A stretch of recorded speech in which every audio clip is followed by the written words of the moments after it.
প্রতি বছর ভাদ্র মাসের কৃষ্ণপক্ষের অষ্টমী তিথিতে পালিত হয় জন্মাষ্টমী। শাস্ত্র অনুসারে এই তিথিতেই জন্মগ্রহণ করেন বিষ্ণুর অষ্টম অবতার শ্রীকৃষ্ণ। হিন্দু ও বৈষ্ণব ধর্মে জন্মাষ্টমী অত্যন্ত মাহাত্ম্যপূর্ণ একটি উৎসব। প্রতি বছর ভক্তি সহকারে জন্মাষ্টমী গোটা দেশ জুড়ে পালিত হয়। জেনে নিন এবছর কবে পালিত হবে জন্মাষ্টমী এবং ঠিক কোন সময়ে কৃষ্ণের আরাধনা করবেন। এছাড়াও এবছর কৃষ্ণের জন্মের সময়ের সঙ্গে এবছরের জন্মের নক্ষত্র যোগ খুব ভালো। জেনে নিন কোন নক্ষত্রে তার জন্ম হয়েছিল, এবছর যে জয়ন্তী যোগ রয়েছে সেটা কি, এছাড়াও পুজোর শুভ সময়। তাছাড়াও জানতে পারবেন এই ভিডিওটি দেখলে কৃষ্ণ সম্পর্কে বেশ কিছু তথ্য। আশা করি আপনাদের ভালো লাগবে, আর যদি ভালো লাগে তাহলে অবশ্যই লাইক, শেয়ার, কমেন্ট করতে ভুলবেন না।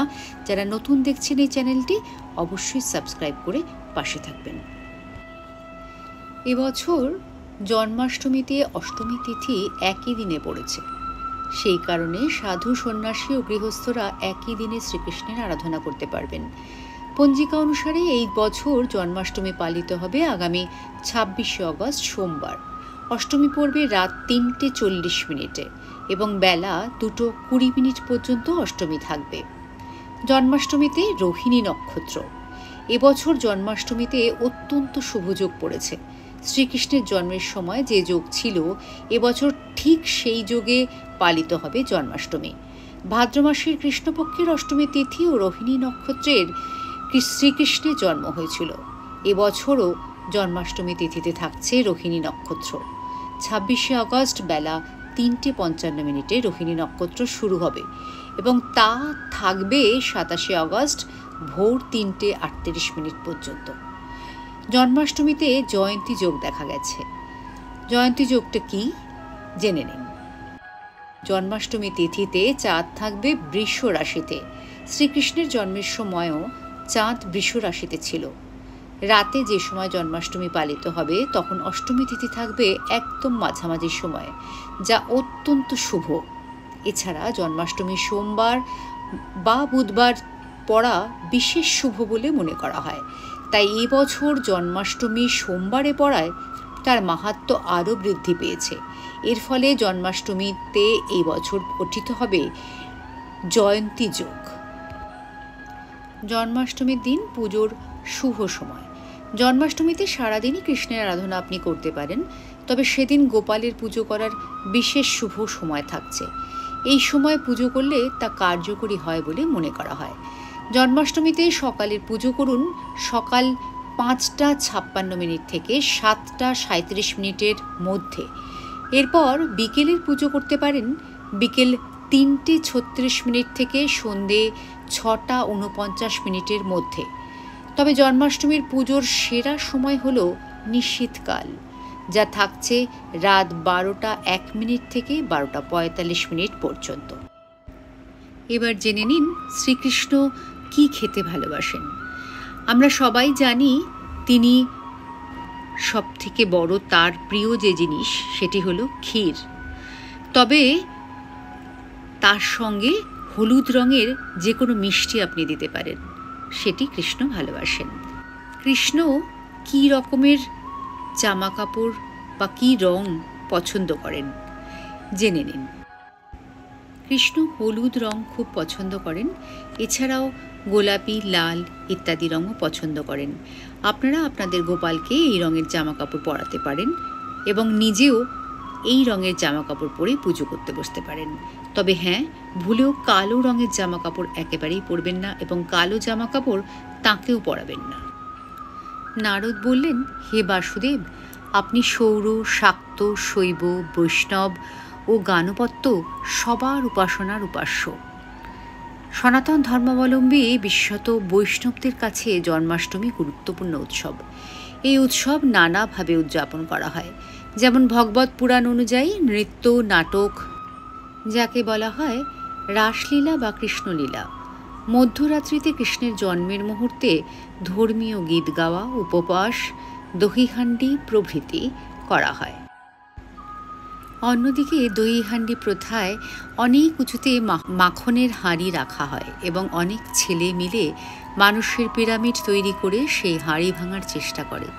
তামিলনাড়ুতে এ প্রথা উড়িয়াদি নামে পরিচিত। জন্মাষ্টমী বিশেষভাবে পালন করা হয় মথুরা এবং বৃন্দাবনে। তাছাড়া মণিপুর, আসাম, ত্রিপুরা, পশ্চিমবঙ্গ, উড়িষ্যা, মধ্যপ্রদেশ, রাজস্থান, মহারাষ্ট্র, কর্ণাটক, তামিলনাড়ু, অন্ধ্রপ্রদেশ এবং ভারতবর্ষের অন্যান্য রাজ্যে যেখানে প্রচুর বৈষ্ণব সম্প্রদায়ের মানুষ থাকেন সেখানে পালন করা হয়। এছাড়াও বাংলাদেশের ঢাকা প্রভৃতি জায়গা ও অন্য দেশে জন্মাষ্টমী পালন করা হয়। কৃষ্ণ কে ছিলেন? কবে তিনি অবতীর্ণ হন ধরায়? তিনি ধর্মরাষ্ট্র প্রতিষ্ঠায় নেতৃত্ব দানকারী একজন প্রাচীন ভারতীয় রাজপুত্র ও রাজার ভূমিকায় আজ থেকে প্রায় ৫,০০০ বৎসর পূর্বে অবতীর্ণ হন। ভিন্ন ধর্মের লোকেরা ভিন্ন দৃষ্টিকোণ থেকে শ্রীকৃষ্ণের আরাধনা করে থাকেন। কৃষ্ণ শব্দের আক্ষরিক অর্থ হল কালো বা ঘন নীল। গৌড়ীয় বৈষ্ণব সম্প্রদায়ের হরে কৃষ্ণ মহামন্ত্রে কৃষ্ণ শব্দটির আবিধানিক অর্থ সবাকর্ষক। ভাগবত পুরাণে কৃষ্ণকে প্রায়শই বংশী বাদনরত এক কিশোরের রূপে বর্ণনা করা হয়েছে। আবার ভগবদ্গীতায় তিনি এক পথপ্রদর্শক রূপে দণ্ডায়মান। সমগ্র মহাভারত কাব্যে তিনি একজন কূটনীতিজ্ঞ হিসেবে পাণ্ডব পক্ষে মুখ্য ভূমিকা পালন করেছেন। কুরুক্ষেত্রের যুদ্ধে অর্জুনের রথের সারথি রূপে অবতীর্ণ হয়েছেন। দর্শন ও ধর্মতাত্ত্বিক ঐতিহ্যে শ্রীকৃষ্ণ সংক্রান্ত উপাখ্যানগুলি বহুধা পরিব্যাপ্ত। তিনি একাধারে দেবগুণার শিশু, রঙ্গকৌতুক প্রিয়, আদর্শ প্রেমিক, দিব্য নায়ক ও পরম ঈশ্বর। কৃষ্ণ সংক্রান্ত উপাখ্যানগুলি মূলত লিখিত আছে মহাভারত, হরিবংশ, ভাগবত পুরাণ ও বিষ্ণু পুরাণ গ্রন্থে। চতুর্থ খ্রিস্টপূর্বাব্দ থেকেই বাসুদেব, কৃষ্ণ ও গোপাল প্রভৃতি কৃষ্ণের বিভিন্ন রূপের উপাসনাকারী বিভিন্ন সম্প্রদায়ের অস্তিত্বের কথা জানা যায়। খ্রিস্টীয় নবম শতাব্দীতে দক্ষিণ ভারতে কৃষ্ণ ভক্তি আন্দোলন ছড়িয়ে পড়ে। উত্তর ভারতে কৃষ্ণ ধর্ম সম্প্রদায়গুলি সুপ্রতিষ্ঠিত হয় মোটামুটি একাদশ শতাব্দী নাগাদ। দশম শতাব্দী থেকেই ভক্তি আন্দোলনের ক্রমবিস্তারের ফলে কৃষ্ণ শিল্পকলার এক মুখ্য বিষয় হয়ে ওঠেন। ওড়িশায় জগন্নাথ, মহারাষ্ট্রে বিঠোবা, রাজস্থানে শ্রীনাথজি, অন্ধ্রপ্রদেশে ভেঙ্কটেশ বালাজি প্রভৃতি শ্রীকৃষ্ণের রূপগুলিকে কেন্দ্র করে আঞ্চলিক ভক্তি সংস্কৃতি ও বিকাশ লাভ করে। তার প্রতি নিষ্ঠাযুক্ত ভক্তি ও তার অপ্রাকৃত লীলা থেকে সহজেই উপলব্ধি করতে পারা যায় যে তিনি পরমেশ্বর ভগবান স্বয়ং। বর্তমানে কৃষ্ণ ভাবনামৃত সংঘ অর্থাৎ ইসকন সমগ্র পৃথিবীতে শ্রীকৃষ্ণের মহিমা প্রচার ও কৃষ্ণকেন্দ্রিক সমাজ প্রতিষ্ঠায় নিয়োজিত। কৃষ্ণের ঐতিহ্য প্রাচীন ভারতের বেশ কয়েকজন স্বাধীন দেবতার সংমিশ্রণ বলে ধারণা করা হয়, যা সর্বপ্রথম বাসুদেব বলে প্রমাণিত হয়। বাসুদেব ছিলেন বৃষ্ণি গোত্রের একজন বীর দেবতা এবং বৃষ্ণি বীরগণের অন্তর্গত। বাসুদেবের উপাসনার উল্লেখ খ্রিস্টপূর্ব ৫ম থেকে ৬ষ্ঠ শতাব্দীর পাণিনির রচনা এবং খ্রিস্টপূর্ব ২য় শতাব্দীর হেলিওডোরাস স্তম্ভের লিপি থেকে প্রমাণিত।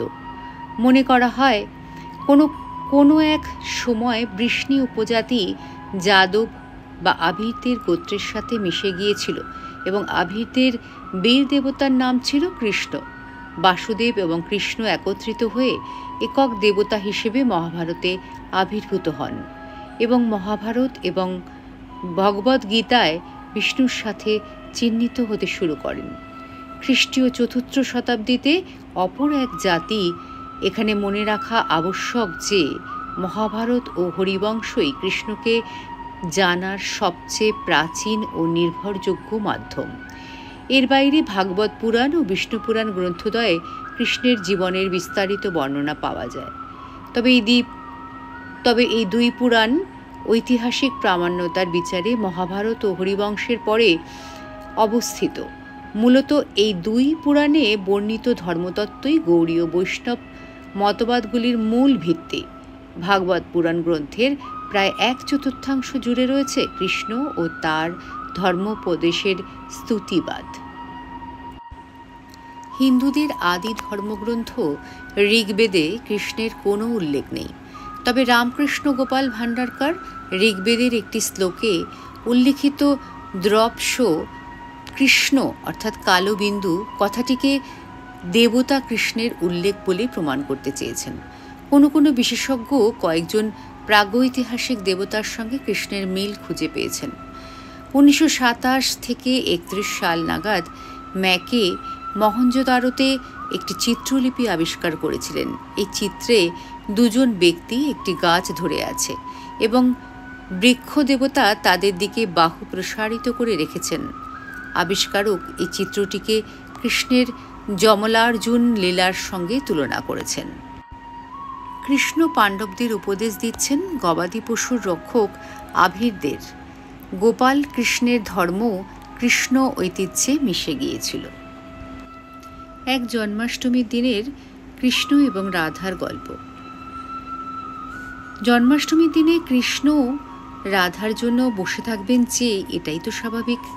কৃষ্ণ হাঁ করে বসে আছেন রাধা কখন আসবেন তার জন্য গিফট নিয়ে, কিন্তু রাধার আসার আর পাত্তা নেই। সকাল থেকে সারা দিন কৃষ্ণ একবার এদিক একবার ওদিক, একবার এদিক একবার ওদিক করে যাচ্ছেন, অথচ কৃষ্ণের সঙ্গে রাধা কিছুতেই দেখা করতে আসছেন না। কৃষ্ণের খুবই মন খারাপ। তিনি মাঝে মাঝেই বাঁশি নিয়ে বাইরে চলে যাচ্ছেন বাঁশি বাজাতে। কখনো বা তার গাভীর সঙ্গে তিনি বসে আদর করছেন, তাকে নিয়ে বসে আছেন। কিছুতেই তার মন ভালো লাগছে না।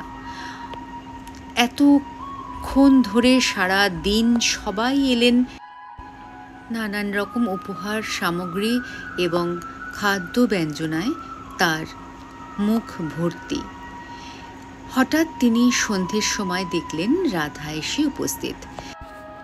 তিনি রাধার ওপর খুব রেগে গিয়েছিলেন, একটুও কথা বলছিলেন না। তখন রাধা এসে তার কাছে বললেন, কানহা তুমি কি করছো? তখন কৃষ্ণ বললেন, এতক্ষণে তোমার আসার সময় হলো? রাধা বললেন, তুমি যে ক্ষীর খেতে ভালোবাসো, তাই সকাল থেকে আমি ক্ষীর বানাচ্ছিলাম। একটা ক্ষীরও আমার পছন্দ হয়নি। এক একটা করে ক্ষীর বানাচ্ছি আর চেখে দেখছি, কোনোটাই ভালো লাগছে না। শেষ পর্যন্ত তোমার ভালো লাগবে এমন ক্ষীর, সেটা বানানোর পর বুঝতে পারলাম চেখে দেখে যে না, এটা তোমার ভালো লাগবে। তারপর সেই ক্ষীর বানিয়ে নিয়ে এতক্ষণে আমি এলাম, তাই জন্যই তো আমার একটু দেরি হলো। সেই শুনে কৃষ্ণ সত্যিই অবাক হয়ে গেছেন রাধার প্রেম দেখে। রাধা তাকে এত ভালোবাসেন। তিনি আর একটিও কথা বললেন না, শুধু বললেন, সারাদিন সকলে এত খাবার দিয়েছে আমাকে যে আর একটুও আমার বাকি নেই, আমি মুখে নেব। কিন্তু তুমি যখন এনেছো তখন একটু তো আমায় খেতেই হবে। কৃষ্ণ ভাবছেন, পেটে তো আমার একটুও জায়গা নেই, কিভাবে খাবো? কিন্তু তবু তিনি রাধার কাছ থেকে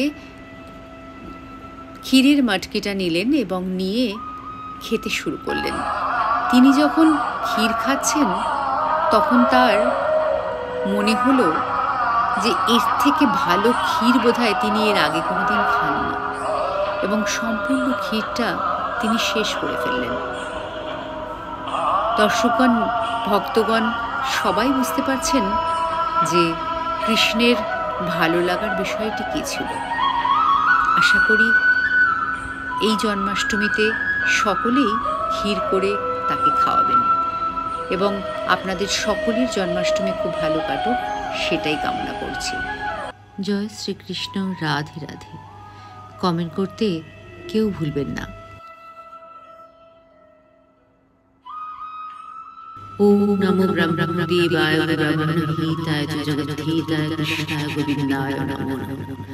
পাপহং পাপকর্মাহং পাপত্য পাপশমঃ ত্রাহি মাং পুণ্ডরীকাক্ষং সর্বপাপহরঃ।